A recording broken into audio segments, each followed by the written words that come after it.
Hey everybody, I'm back. Woohoo! Gosh, where are we? Week 3? Who knows? What day is it? What time is it?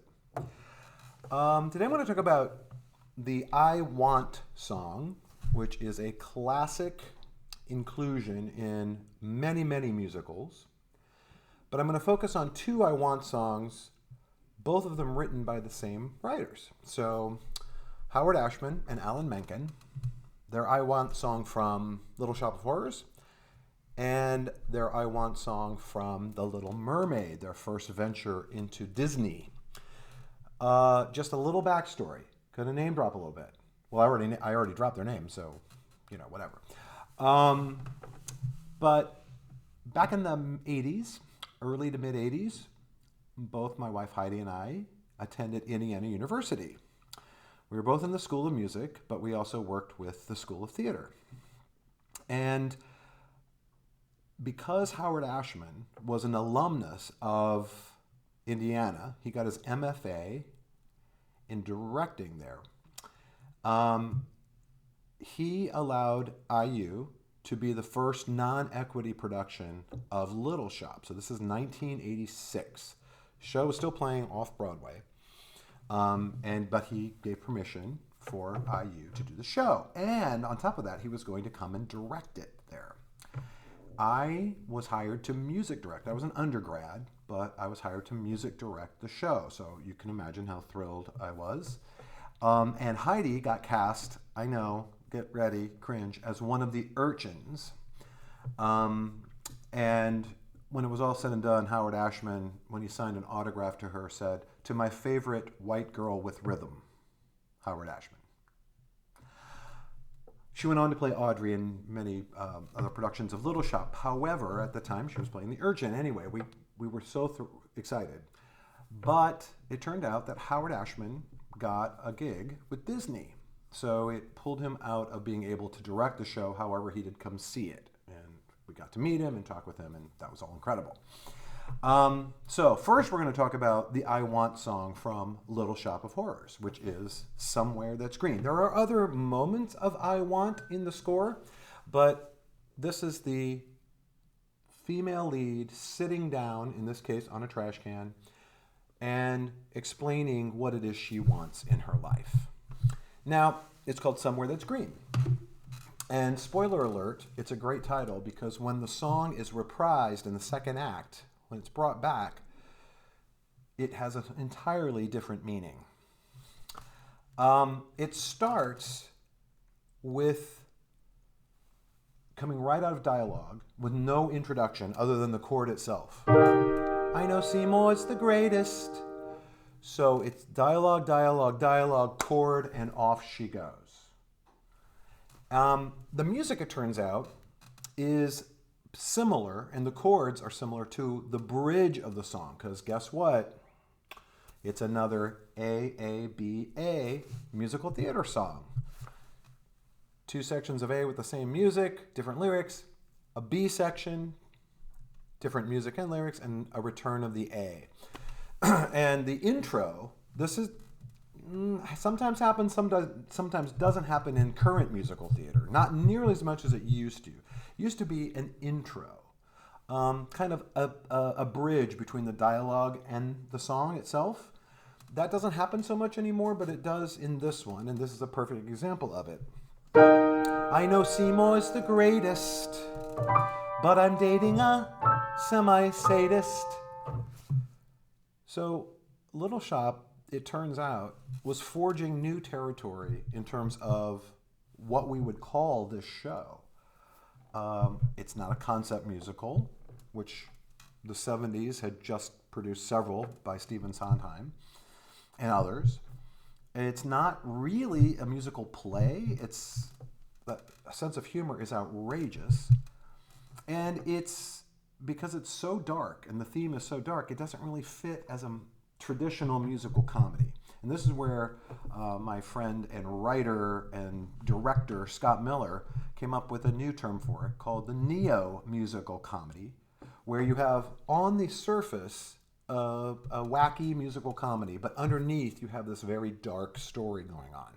So Little Shop is really one of the precursors of this neo-musical comedy thing that happened. And after it, we have Bat Boy and Urinetown and many, many, many others.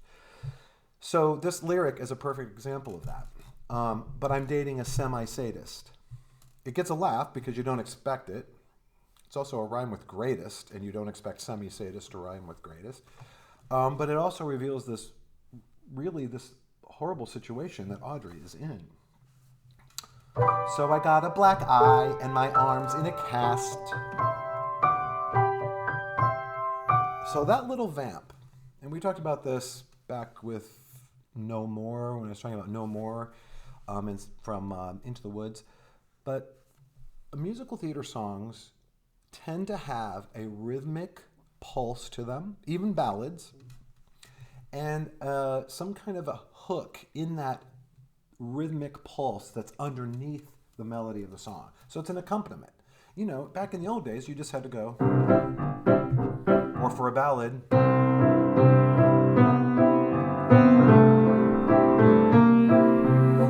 but you can be more clever about it. And here's the clever thing in Somewhere That's Green. It's really just going, but splitting that out over the octaves. And it gives it a real music box quality, which reveals something about who Audrey is underneath all of this makeup and hair, wig, and tight black dress, that there's something fragile and tender underneath her. So I got a black eye and my arms in a cast, and we have that little beautiful, still that Seymour is a cutie. Well, if not, he's got inner beauty, and I dream of a place where we can be together at last. Then she goes into a little monologue describing what she's dreaming about, living in Levittown, where all the houses are so neat and pretty and they all look just alike. And it's underscored with the tune that she's about to sing.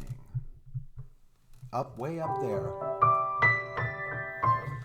In that music box quality.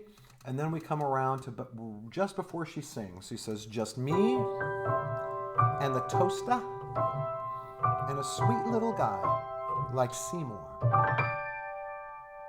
Staying up in this octave, this high octave, a matchbox of our own, a fence of real chain link. Now we're coming down a little bit lower now in the accompaniment, but still up high.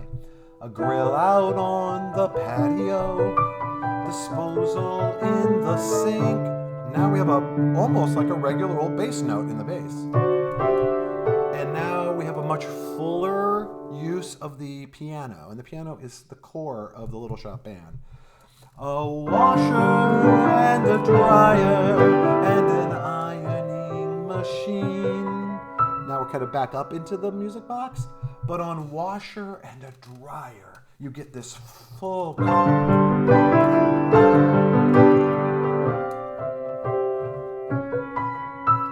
In a tract house that we share, somewhere that's green. We go back to the vamp on the word green, right? Now, before, we've only heard it up here. Now, for the second A, we're in a more mid-range, and we're going to have a fuller accompaniment. Somewhere that's green. Now we're more mid-range. He rakes and trims the grass. He loves to mow and weed. Cook like Betty Crocker, and I look like Donna Reed. There's plastic on the furniture to keep it neat and clean. In the pine salt scented air, somewhere that's green. And here we are again at the word green, only this time we're going to be down even further.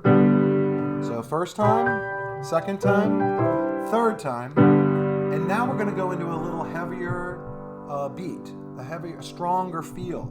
And this music is almost exactly the same as it was in the very beginning, the intro, where we went, I know Seymour's the greatest. Now we're going to... between our frozen dinner and our bedtime, 9:15. Now, those little chords under between our frozen dinner, this is a very common musical theater technique, a chord technique. We've kind of landed in the key of E flat for this little bit of the bridge. This is really 2 measures of the bridge, really. It goes E flat, and then you take the right hand and you go up a step to F, but keep E flat in the bass. Has that kind of majestic feeling? Between our frozen dinner and our bedtime, 9:15. Kind of back to how it was before. Snuggle watching Lucy on our big, enormous 12-inch screen. Musically, that last part of the bridge is very similar to the last part of the A section. But again, the lyrics. Come on. Between our frozen dinner and our bedtime, 9:15, we snuggle watching Lucy. Please tell me that you know who Lucy is. And on our big, enormous 12-inch screen. And I'm looking at a computer right now that has a 12.9-inch screen. So there you go. Now we're returning back to the A. Interestingly, in the score, and by the way, let me show you the score. It's humongous. Woohoo, woohoo. So I didn't get this for the IU production of Little Shop, but then we were hired because the director who ended up directing it was Howard's assistant. And he hired me to music direct the U.S. national tour. And there was a company going to Europe as well, and Heidi went with that company to be an understudy and then eventually played Audrey. It was when we did the tours that I got this giganto score, and oops, I kept it. But look how long it's lasted, 1988, and it's still in pretty good shape. Oh, anyway. Now they don't send them out like this. We were at big, enormous 12-inch screen. I'm his. Now that I'm his is not what's in the score. In the score, it's 12-inch screen. I'm his December bride. So if you ever hear anybody sing it that way, that's actually the way it's written. Ellen Green did the higher note with a sustain and then kind of slid into the next phrase. And sometimes we call that performance practice. It just is the way somebody has done it originally, and then it kind of gets passed down from cast to cast because it's on the cast album that way. But we're back to the music box feel.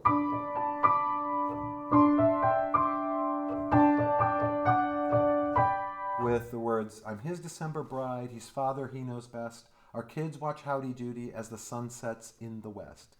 Howdy Doody, children's television show. A picture out of Better Homes and Gardens magazine. Far from Skid Row. I dream we'll go somewhere that's green. Back to the vamp. First in the low, then in the medium, and then in the high, while she's holding the note green. Somewhere that's green.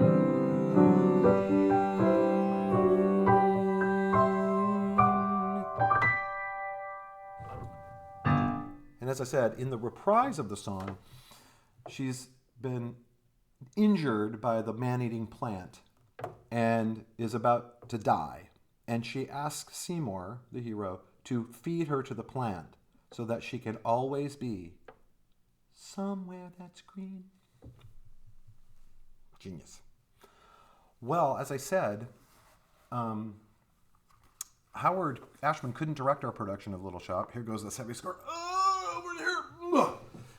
Because he was doing a project with Disney, which turned out to be The Little Mermaid. So when he came to see our production of Little Shop at Indiana University, he asked the student who was playing Audrey to audition, to sing for him for the role of the Little Mermaid. He loved her and he thought, why not? Let's have her sing. So he asked me to play for her. Now I thought she was going to sing something, either something again from Little Shop or something else in her audition book, but he actually pulled out, and I'm just going to show you, wah, wah, wah. You see that? Part of your world? you see that? And also on this page, get in there, right there are other lyrics. And here, under the, right there, the handwriting of those lyrics. This is the entire song. It was a copy.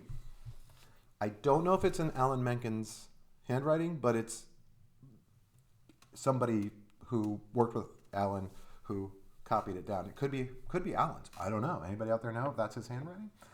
But he put it down and said, could you teach her this? So now, remember, there was a time when there was no such song as Part of Your World from The Little Mermaid. So I'm looking at this going,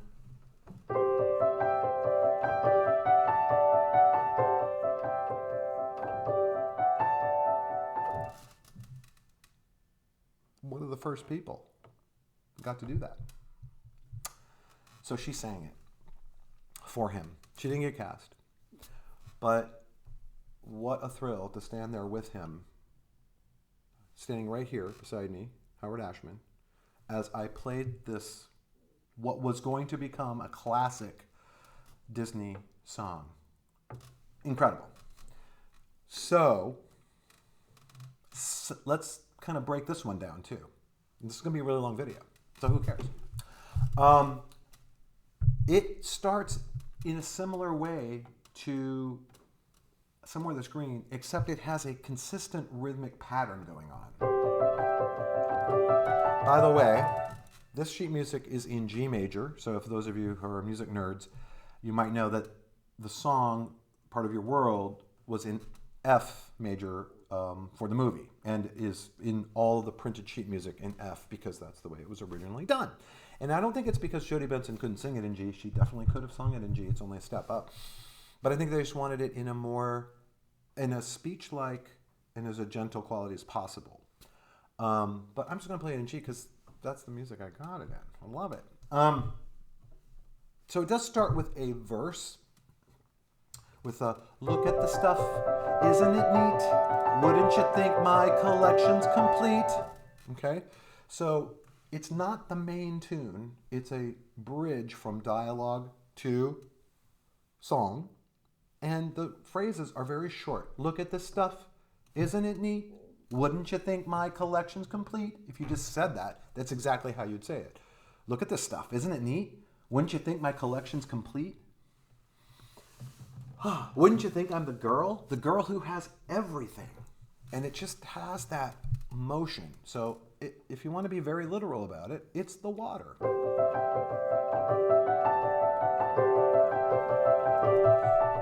But it does a similar thing to this. It speaks to the character of Ariel. She's a strong mermaid. She definitely has ideas of her own, and she wants to pursue the ideas of her own. But she's a vulnerable person. Mermaid.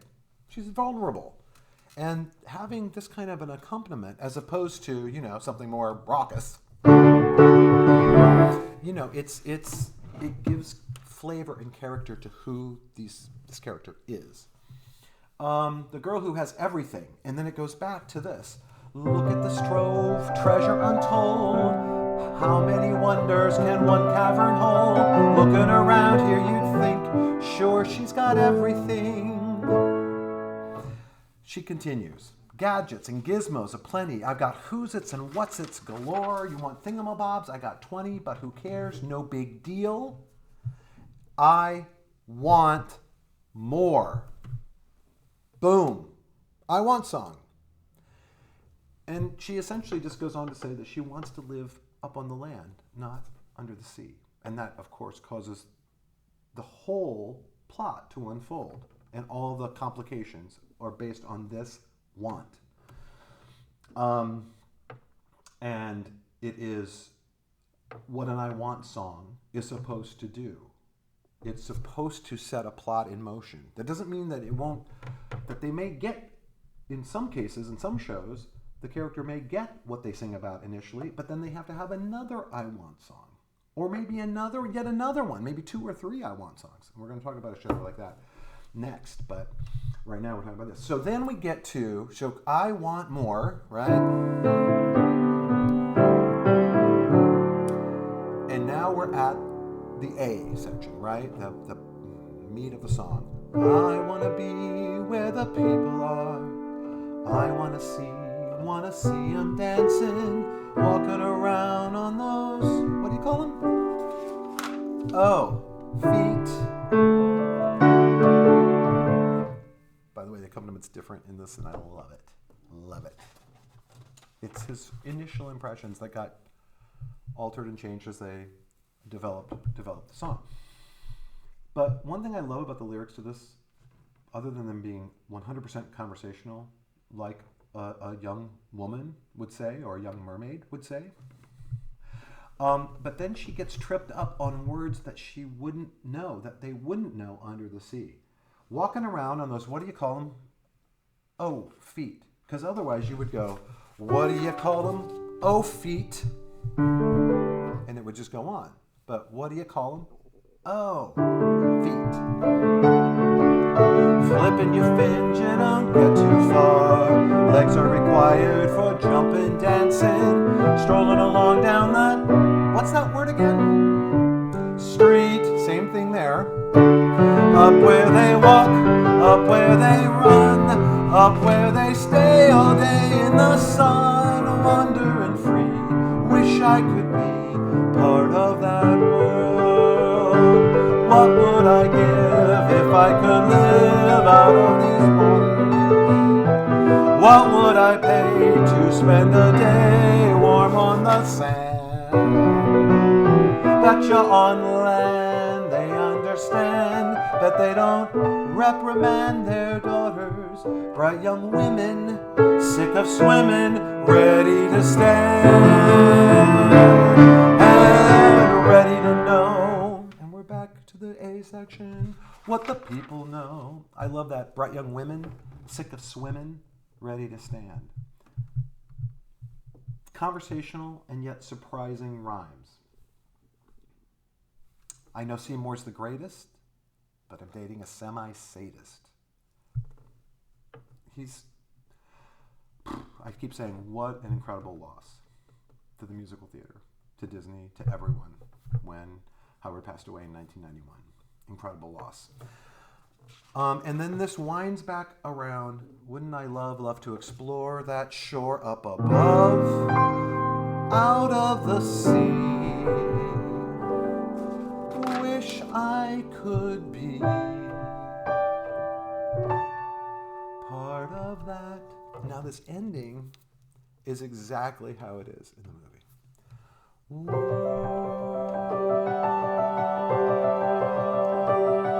And then a nice little